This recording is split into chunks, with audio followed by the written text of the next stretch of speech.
이제는 뭐 몇 소절 뭐 이런 부분을 뺏기는 것을 넘어서서 곡 전체 혹은 음반 한 장 통째로를 뺏기고 그걸 또 아무렇지 않게 시장에 내놓는 그렇게 모습을. 고등학교 다닐 때 제일 친한 친구 아버지가 이 명리학을 하는 게 출가했는데 너 앞으로 결혼 3번 하겠다. 평생 글 써서 먹고 살겠다. 그런데 43살에 어쩌면 죽을지도 모르겠다. 근데 제가 43살에 그냥 사망 선고를 받았습니다. 23일간 혼수 상태로 있다가 기적적으로 깨어났어요. 깨어나서 뭐지 도대체? 어떻게 그 20년 전에 내가 이렇게 될 줄을 맞췄을까? 그것 때문에 제가 그 이유를 알기 위해서 공부를 한 거죠.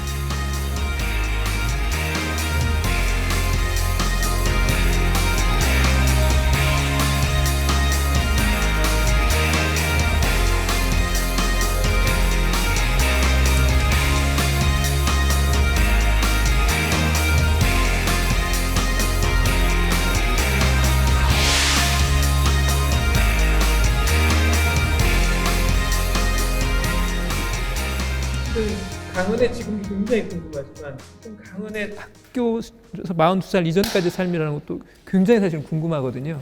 근데 얼핏 또 학번들이 좀 그렇고 그 동네에서 대충 또 살아서 한 말씀만 하셔도 대충 어떻게 살았겠다라는 게 그림이 그려져요. 대충 오동 앞에서 팩차고 뭐 그랬을 테니까. 근데 학교 다닐 때 운동하셨다는 말씀은 없는 것 같아요. 운동, 예.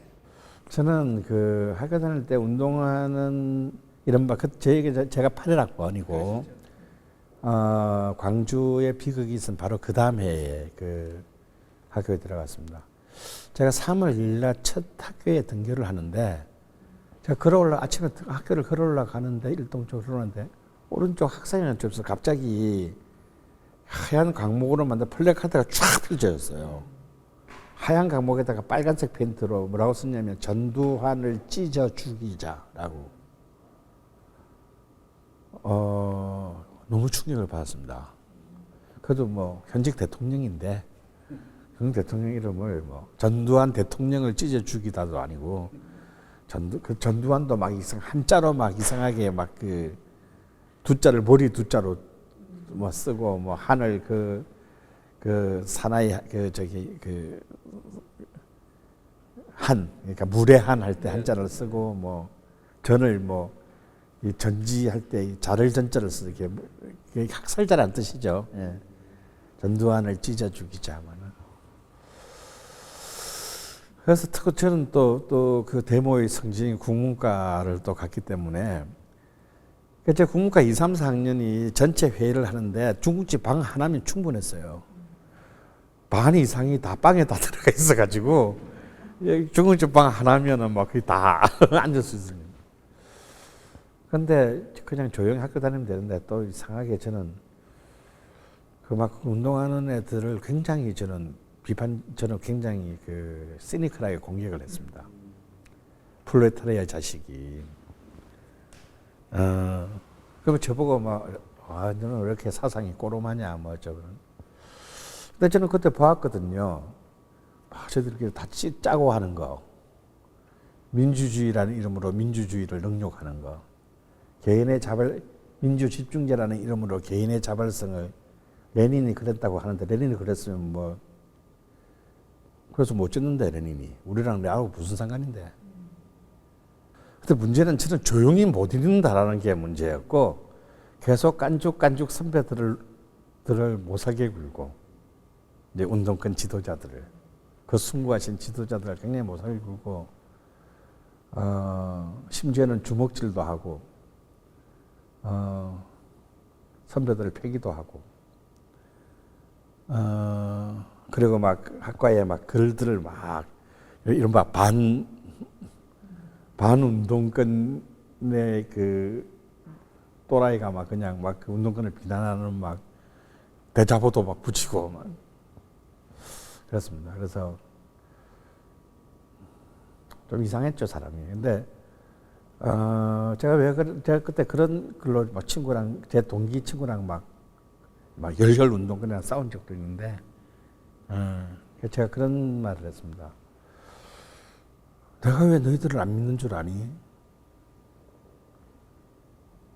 야, 너희들은 몇 달 전까지만 해도 어떻게든 남을 짓밟아 가지고 잘 살아보려고 서울대고 들이잖아. 근데 어떻게 하루아침에 책 몇 권을 읽고 갑자기 혁명가가 될 수 있니? 그런 놈을 내가 어떻게 믿냐? 니들의 드라마야. 니들이 말하는 뭐 막스지 레닌지 그따위 식으로 앞으로 20년만 살면 내가 존경해 줄게. 그중 한 놈도 그렇게 산 놈이 없어요. 그래서 마지못해 제가 운동권이 되었습니다. 어떻게 해서 나는 좌파가 되었나라고 하는 말도 좀 그런 설명이 있어야 될 것 같은데 그런 설명은 또 제가 본 바에는 없습니다. 아주 속물적인 개인주의자고 댄디즘을 꿈꾸고 세상이 어떻게 되든 말든 그냥 내가 누릴 수 있는 최대의 쾌락을 누리고 싶었던 사람입니다. 그게 제 20대였고 그러다 보니 막 그런 제가 보기에는 사기에 가까운 운동을 하는 놈들도 싫었지만 또 어떻게든 서울대 교수가 되겠다고 어린 나이부터 주진서 들고 다니는 보기 싫어서 그래서 대학원도 막 아예 음대로 가버렸죠. 그래서 제가 그 80년대라는 어떤 시대가 주는 그 어떤 아젠다로부터 멀어지려고 애를 쓸수록 그래서 저는 뭐 그때 뭐 참 공부도 거의 잘 하지 않았고 또 공부를 할 수 있는 어떤 그런 뭐 스타일도 체질도 아니고요. 근데도 어쩌면 제 주위에는 끊임없이 저한테 영향을 끼치는 사람들이 그때그때 있어줬어요. 특히 대학원 다닐 때는 이제 지금은 다 대학교 교수가 된 그 사회학과 아이들이 친구들이 있었습니다. 예, 뭐 김종엽 교수라든지 한신대 김종엽이라든지 지금 방통대에 있는 정준영 교수라든지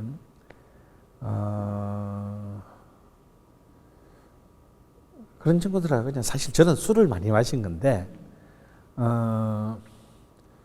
이제 국문과 나온 애들하고 술 마시는 것도 지겹고 이제 음대들은 술을 안 마시니까 이제 탈락이고 새로운 술 친구를 찾다 보니까 사회학과 친구들이랑 어울려 다니면서 술을 마셨는데 그렇지만 그들은 생각보다 그렇게 교조적이지 않았어요. 그 당시에 그 당시 분위기 치고는. 그래서 제가 편하게 막 이렇게 어쩌면 또 그들 친구들로부터 영향을 제가 굉장히 또 많이 받았고 이 막시즘이라는 게 그렇게 꼭 무식한 정통주의자들만 있는 게 아니고 굉장히 다양한 관점에 관점이 있을 수 있구나라는 걸 갖다가 이제 처음으로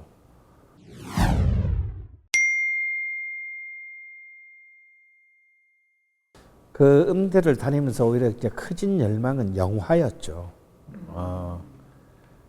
저는 사실은 영화 광흥 고사하고 영화를 별로 좋아하는 청년이 아니었습니다. 저는 이상하게 영화가 지겨웠어요. 소설은 못 쓴 소설도 끝까지 읽을 수 있는데 잘 못 만든 영화는 끝까지 도저히 못 보겠더라고요. 그리고 뭐 웬만한 영화들은 5분만 보면 저 죽겠구나고. 그래서 너무 뻔해서 별로 영화가 그렇게 재미있는 매력적인 장르가 아니었는데 그때 이제 아까 말한 그 사회학과의 친구들과 스터디를 하면서 영화라는 것에 대한 어떤 새로운 인문적 가치 이런 것들을 많이 발견하게 되었고 그리고 이것이 특히 이제 이 교육받지 못한 많은 대중들에게 끼칠 수 있는 영향 뭔가 내가 메시지를 많은 사람들에 전달한다면 이제는 글이 아니고 영상이 되겠구나. 그래서 저는 오히려 영화라는 보통 이제 영화 감독이 되는 사람들 보면 어릴 때부터 영화를 너무 좋아해서 뭐 영화 강의였어 이렇게 되는데 저는 영화가 너무 별로인 장르였는데 오히려 그런 어떤 그것에 다른 어떤 그 철학적 가치 때문에 거꾸로 영화에 대학원때 관심을 가져야 되고 그래서 이제 사실은 딱 졸업하자마자 바로 이제 영화를 해야 되는데 내가 영화를 하는 사람 그러고 영화를 했다 마음을 먹는데 영화를 하는 사람을 한 명도 모르는 거예요. 문제는. 그래서 진짜 우리 영화면 충무로 그땐 그랬잖아요. 그러니까 정말 제가 영화를 해야 되겠다 놓고 대학원 졸업한 다음날 제가 한 일이 뭐냐면 아침에 충무로 나가서 그냥 그 거리를 계속 하루 종일 왔다 갔다 했어요. 혹시 영화하는 사람이 걸릴까 봐요. 나한테 이렇게 잠깐 얘기하자고 안 하니까 하루 종일 하던데 아무도 저한테 관심이 없는 거예요. 근데 그러다 진짜 사람을 만납니다. 신철 씨 만났다고. 그래서 거기서 만난 사람이 그 미학과 선배인 신철. 네가 여기 웬일이냐 이래가지고. 원래 아는 사이. 아주 약간 아는 사람이었는데요. 친한 선배는 아니었고. 근데 저는 그분이 영화판에 있다는 것도 몰랐어요. 잠깐 쉬었다면 안 돼요. 저는 이제 그래서 이제 영화를 하게 됐는데, 그래서 이제 이런 거잖아요. 왜 군대 가면, 군대 훈련소 가면 왜, 여기 피아노과 나온 사람, 손 딱 들면, 나와. 피아노 좀 옮겨.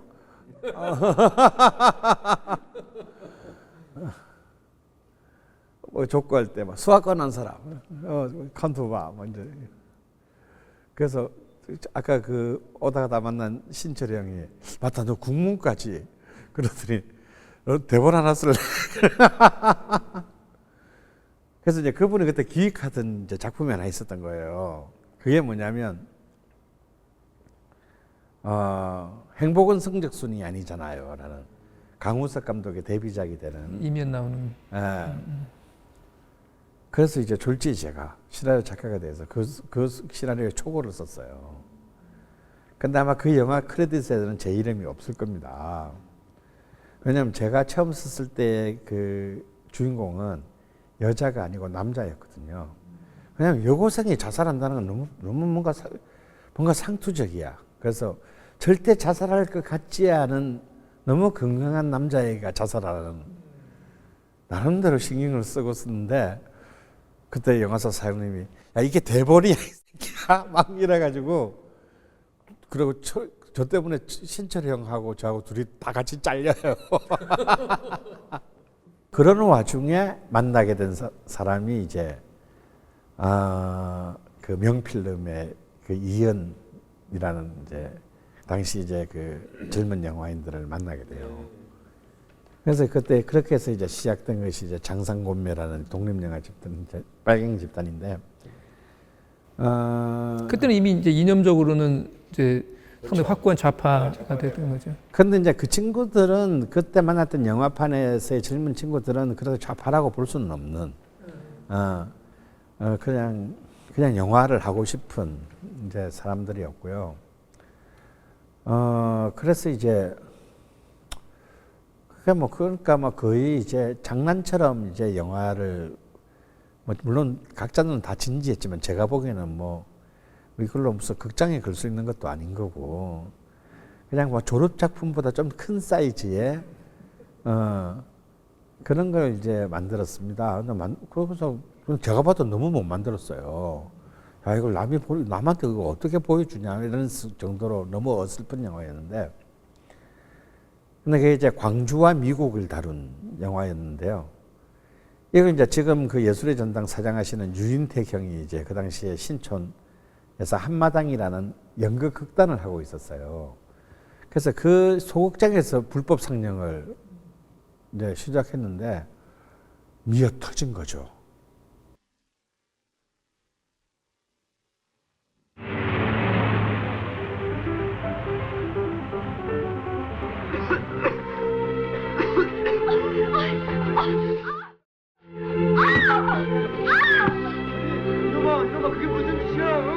뭐야 이거?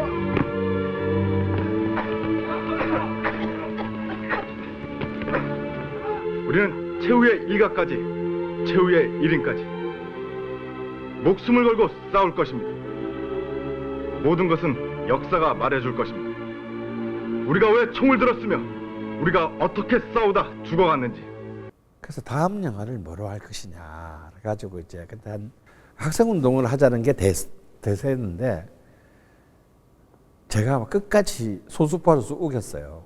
야 다음 야 그거 하면 별로고 야 지금의 이슈는 노동이다 노동. 그래가지고 노동운동 영화를 찍기로는 했는데 근데 어떻게 어디서부터 뭘 해야 되지? 이래가지고 야 일단 우리 스터디를 하자. 한국 노동운동사부터 시작해가지고 나 스터디를 해. 그러니까 그때가 이제 89년이니까 이제 막 전국적으로 운동 일 때예요. 자, 그 다음에 취재를 가자. 그래서 이제 조를 짜서 이제 조를 짜가지고 그때 막 파업 투쟁을 들어서 이제 인터뷰들을 이제 하기 시작했어요. 뭐 니들은 구로공단, 뭐 우리는 뭐 부평공단, 뭐 근데 돈이 없어서 멀리는 못 가고 다 서울 근처에서. 근데 제가 이제 부평 쪽을 맡았는데 제일 처음 간 공장이 그 당시 부평에 있던 부평 사공단에 있던 한독금속. 그래서 이제 거기는 이제 주물 공장이었는데 막 용광로에서 이제 쇠를 녹여가지고 공장을 저희한테 공장을 구경시켜준대. 영화를 모르는 제가 봐도 아, 이거 자체가 천혜의 세트인 거예요. 그냥 카메라 놓고 아무 때나 누르면 돼. 그래서 그 용광로 이런 것들이 다 2차 세계대전 때 독일에서 쓰던 거여서 굉장히 빈티지하고 일단 공장 자체가 세트장이에요. 야 여기서 영화 찍으면 너무 많이 좋을까 막 생각하고 있는데 거기가 방산업체였던 거예요. 절대로 영화를 찍을 수가 없는 곳이죠. 놀라운 일이 발생한 기적 같은 일이 그 회사가 이른바 위장 폐업을 해버린 거예요. 하도 노조가 막 하니까 한독 금속이 그러니까 1년 동안 버티다가 그 이제 사주가 회사를 폐업해버린 거예요.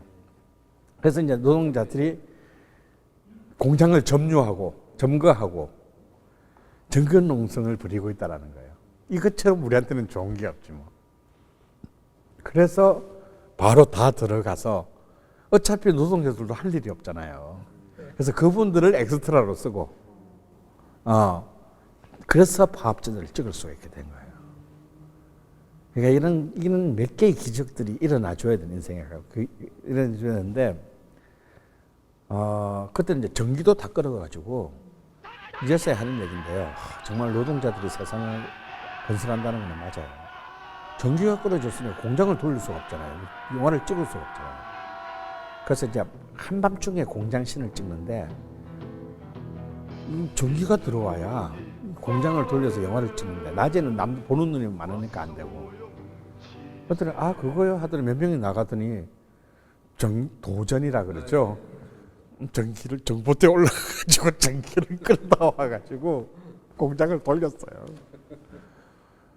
그래서 범죄를 저지르며 영화를 찍었고, 근데 정말 웃긴 거는 그 노동자들이 자기들은 평생을 입었을 그 작업복을 입혀놓고 이제 작업대에 세워놨는데 이게 간지가 안 노는 느낌이. 왜냐하면 벌써 몇 달을 갖다가 이렇게 놀아놓으니까 다들 다 막 살이 통통하게 오르고 피부가 하얘져가지고 저희 노동자 같지가 않은 거예요. 그렇다 그래서 우리 스태프들을 보니까 진짜 노동자 같아. 영화하는 애들. 그래서 그 노동자에 나온 애들은 다 영화 스태프들이고 정작 한독금속의 노조원들은 전부 구사대 이런 걸로. 진짜 웃겼어요. 경찰들이 우고 와가지고 뭐 다 쫓아내거나 잡아가거나 뭐 이랬던 때니까 그게 어떤 영화인지 기억도 나고, 근데 이렇게 또 말씀을 드려야 대략 그 시대에 그 영화를 만들고 상영한다는 게 어떤 의미인가 하는 걸 이제 시청자들이 좀 알 수 있을 것 같은데. 최악은 전남대에서 일어났죠. 전남대에서 상영할 때는 헬리콥터까지 떴으니까요. 아마 전남 지역에 있는 모든 전투 경찰들이 18개 중대인가가 그래서 5.18 이후로 이 정경들이 이렇게 많이 모인 건 처음 본다고 그때 뭐 거의 시가전 수준이었어요. 그때 영화 한 편 가지고. 저희들은 그걸로서 돈을 엄청 많이 벌었어요. 실제로. 저희들 그때 이제 제가 뭐 왔다 갔다 하니까 제가 전체를 관장한지는 못했지만 마지막 결산을 제가 했는데 총 들어간 제작비가 그때 2,020만 원이었어요. 근데 20만 원도 제가 아꼈죠. 왜냐하면 이제 제가 음악을 안치환한테 맡겼거든요. 그리고 이제 너무나 좋은 곡들을 많이 썼지 이 영화를 위해서. 그러니까 철의 노동자 같은 노래가 사실은 이 영화의 주제가로 OST로 나온 겁니다.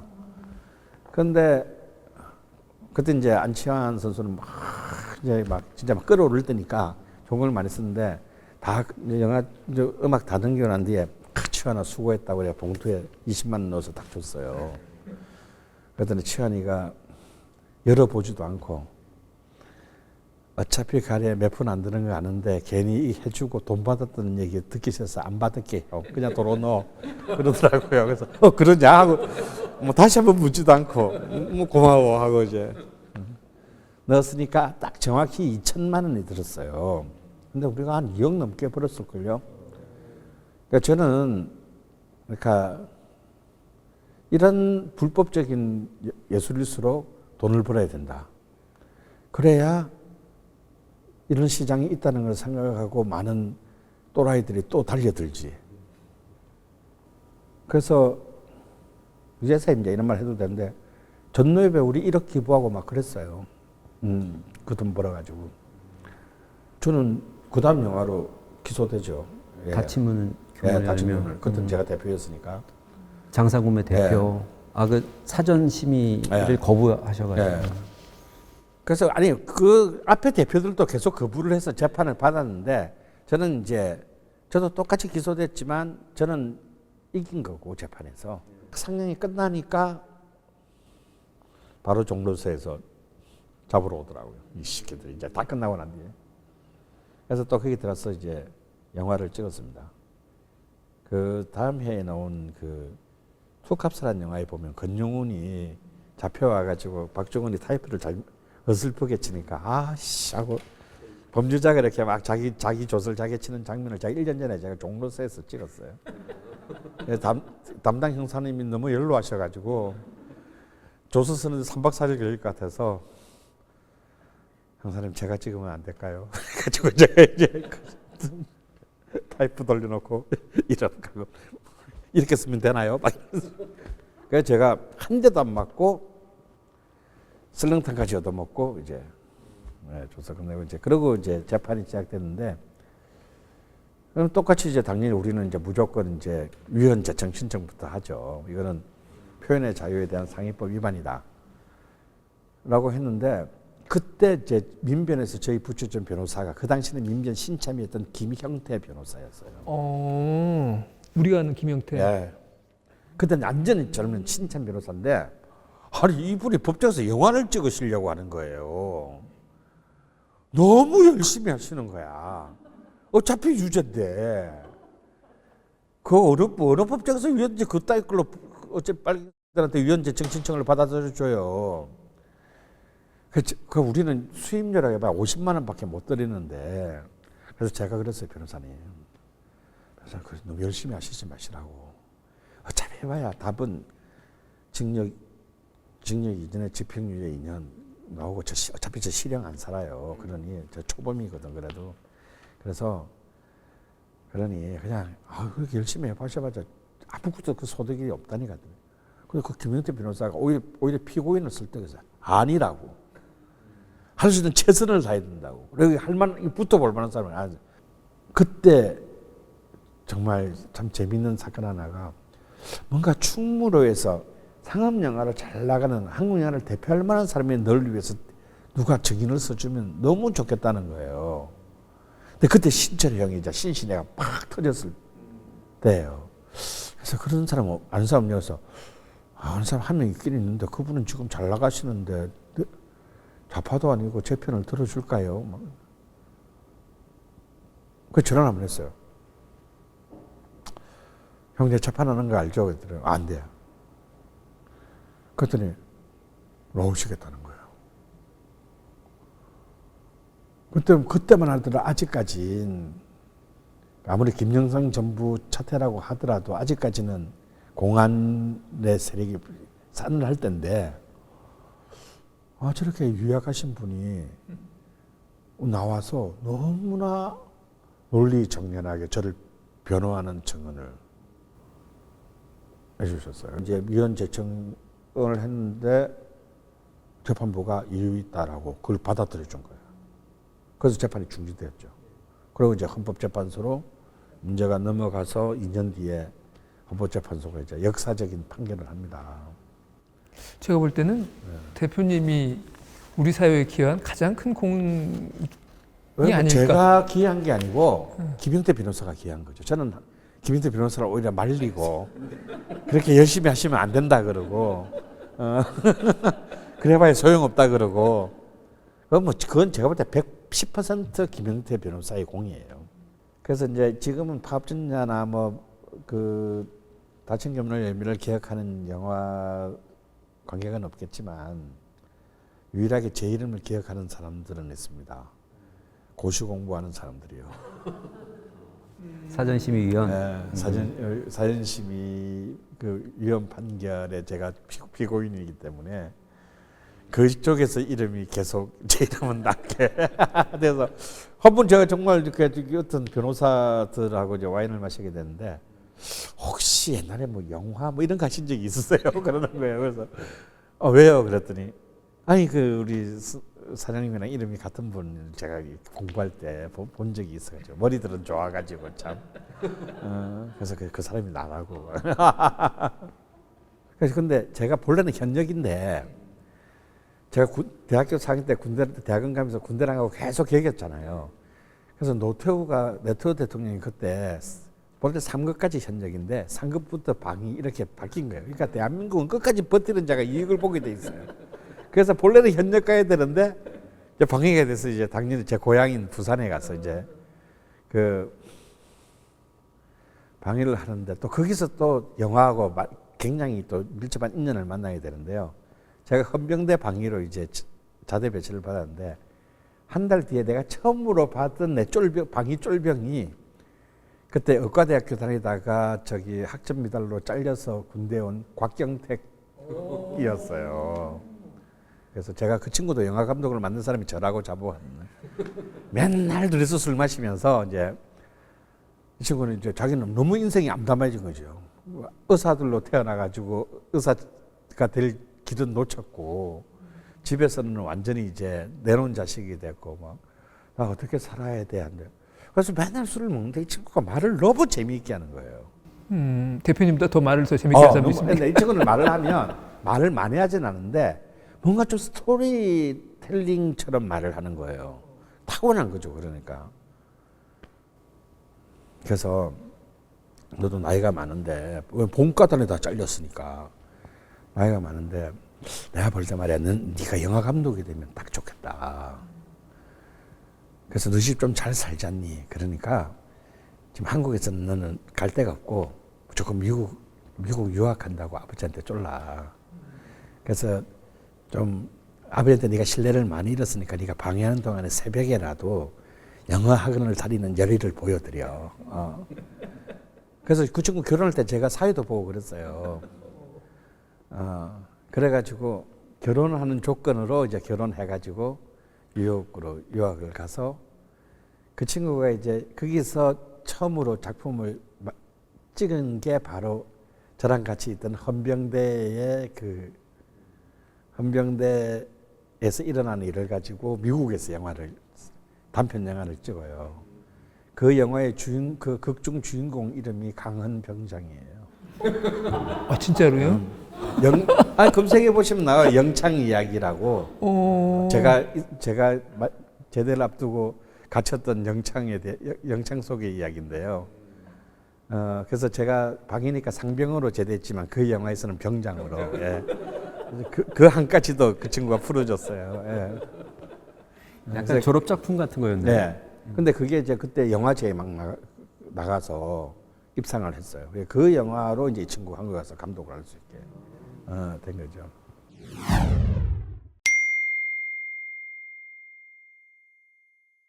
대표님 관련한 동영상들은 정말 재밌게 봤습니다.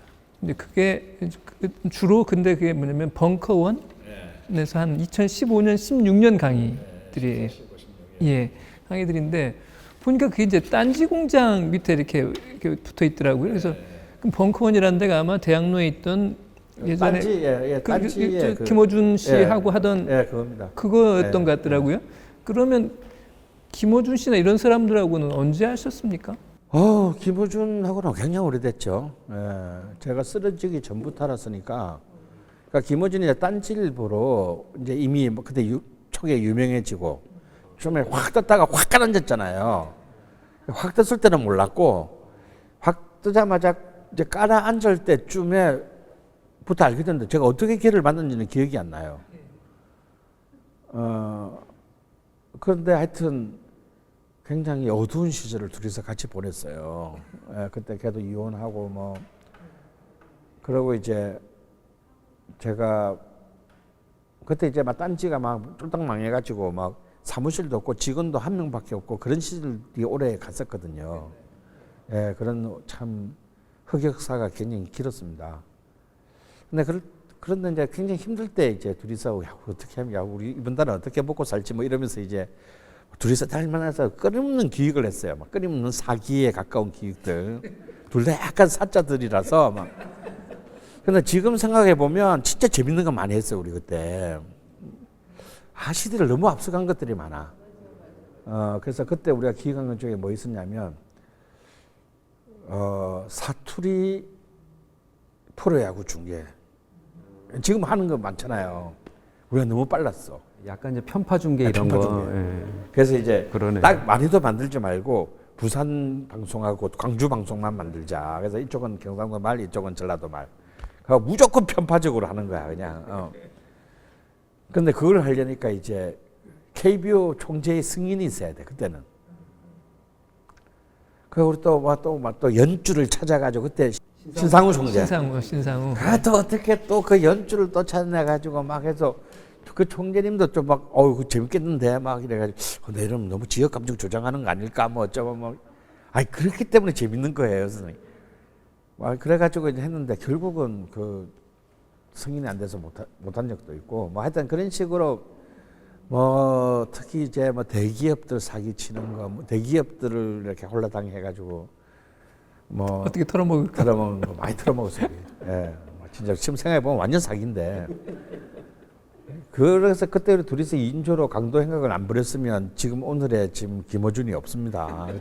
그때 생계가 너무 힘들어가지고 둘 다. 굉장히 힘든 시간을 그 김어준하고는 많이 먹고 좀 둘이가 명략적으로 보면요. 우리 김어준하고 나하고 사료가 비슷해요. 일주도 아예 똑같고, 같은 무신일주고, 둘 다 재성과 간성이 많은 신약 사주고,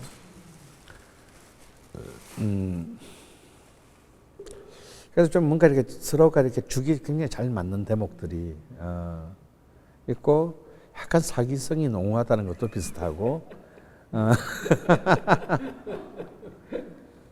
그리고 먹는 거 좋아하는 것도 비슷하고, 굉장히 많은 부분이 유사한 대목이 있습니다. 근데 이제, 그래서 그 친구가 이제 오랫동안 힘들다가 낙곰수로 확 떴잖아요. 그때부터는 막 내 전화도 씹고 그러더라고요. 사람이 출세를 하면 이렇게 바뀌면 안 되는데, 근데 2012년 대통령 선거에서 졌잖아요. 그게 바로 프랑스로 날랐어요. 도망갔죠. 이쪽은 무슨 꼴을 당할지 모르니까. 그거 가면 곱게 갈 것이지. 그렇게 지금 이제 딴지일보나 이렇게 이게 운영을 못하게 생겼잖아요. 가면서 그 벙커원 팀장한테, 나도 얼굴도 모르는 팀장한테 떠나면서 강은을 찾아가서 디너를 부탁해라 하고 도망가고 잘 나갈 때는 전화도 안 받더니. 그래서 나는 집에서 그때 저는 좀 굉장히 힘든 때였습니다. 사실은 그때는 제 개인 인생에서 굉장히 힘든 때고 막 사고도 나고 이래가지고 사람도 죽고 이래가지고 이제 굉장히 힘든데 제가 평생 저 같은 낙천주의자가 공황장애로 굉장히 고생할 때였는데 그때는 제가 이제 명리학을 굉장히 많이 공부했을 때라 그놈이 이걸 나한테 던져주고 나한테 갔나 보다 라는 생각이 분석 든 거예요. 그래서 제가 처음 본 사람한테 무조건 뭔지는 모르겠잖아요. 무조건 할 테니까 시간만 다 비워놓으라고. 그래서 시작한 게 이제 이 전복과 반전의 순간이라는 이제 일단 이 강의부터 이제 시작을 하게 된 겁니다. 근데 그때는 제가 막 진짜 살기 위해서 어쩌면 제가 개인적으로는 어떻게든 뭐랄까 내가 어떻게 해서 내가 죽다 살아났는데 또 그냥 죽을 수는 없지라는 생각 뭐 이런 것 때문에 굉장히 필사적으로 강연을 했던 기억이 나요. 그래서 사실 그 강의 내용은 제가 수없이 한 강의 내용과 같은 것이지만 아마도 그때 또 이제 대통령 선거에 지고 이제 이래가지고 막 그때 사실 그때 이른바 범진보 진영의 대중들이 굉장히 다운돼 있을 때 그런 것들을 굉장히 재미있게 계속 생각보다 재미있다 뭐 이래가지고 이제 그래서 이제 계속 제가 막 있는 레퍼토리를 다 풀기 시작한 거죠 거기서. 그래서 뭐 어떨 때는 축구 강의도 한 적이 있습니다. 근데 정말 재밌게 봤습니다. 재밌게 보고 유익했고 또 많이 배웠고. 그때 컨셉을 전복과 반전으로 네. 세우신 거 원래 뭐 이렇게 뒤엎는 거 네. 이런 걸 좀 좋아하시는 데다가 예, 제가 이제 이 전복과 반전 순간에 어떤 친구가 이제 전화 와가지고 제 후배가 형 전복은 알겠는데 반전은 뭐야? 이게 뭐 먹는 것에 대한 프로그램인 줄 알고 그건 무슨 죄를 막 그러. 근데 이것도 제목도 그냥 정말 3초 만에 생각난 거예요. 뭔가 제목을 정해달라 그래서 그래 그냥 순식간에 썼는데 그냥 그 제목이 참 좋았던 것 같아요. 책 제목도 3천 만에 하시고 다 이렇게 즉흥적으로 하세요? 아니면은 저는 뭐 생각하고 하는 거 싫어합니다. 그래도 생각해 오던 게 이렇게 그때 확 드러나는 건 아닌가요? 저는 이제 사주적으로 보면 인성이 없어요. 인성이라는 게 뭐냐면 사고, 숙고, 반성, 끈기, 인내심 이런 거거든요. 이 해당되는 게 저한테 없습니다. 아예. 그리고 김호준도 없어요. 하나도 없어 어떻게? 그래서 우리에게 만약에 그 친구나 나 같은 경우에 생각하는 일이 생긴다는 것은 굉장히 제가 상황이 안 좋은 겁니다. 안 좋거나 상태가 안 좋은 겁니다.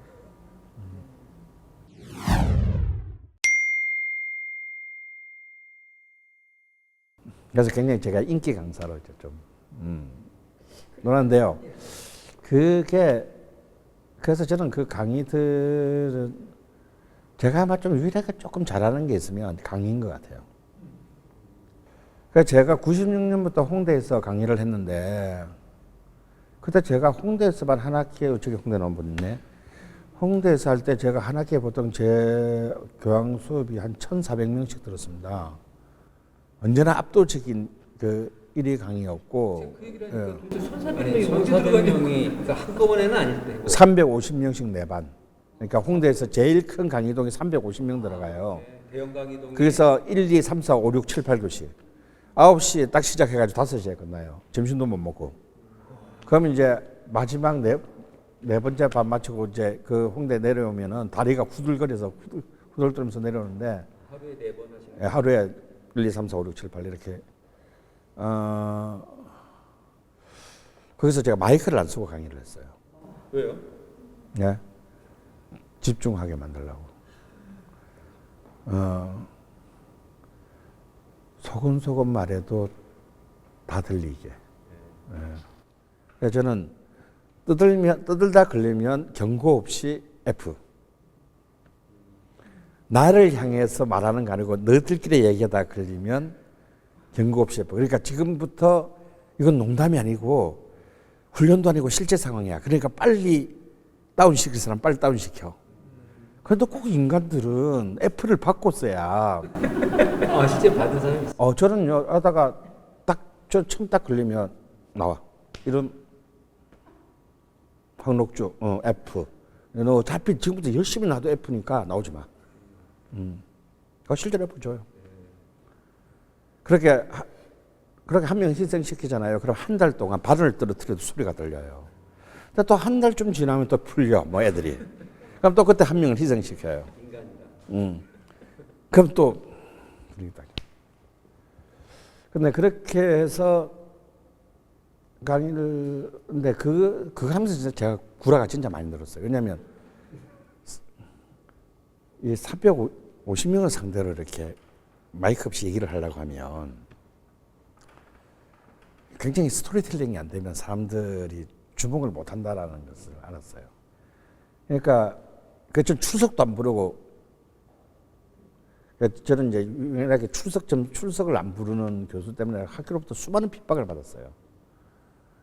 그래서 아니 무슨 돼지도 아니고, 아니 몸뚱아리가 출석하는 게 뭐가 중요하냐, 영혼이 출석을 해야지.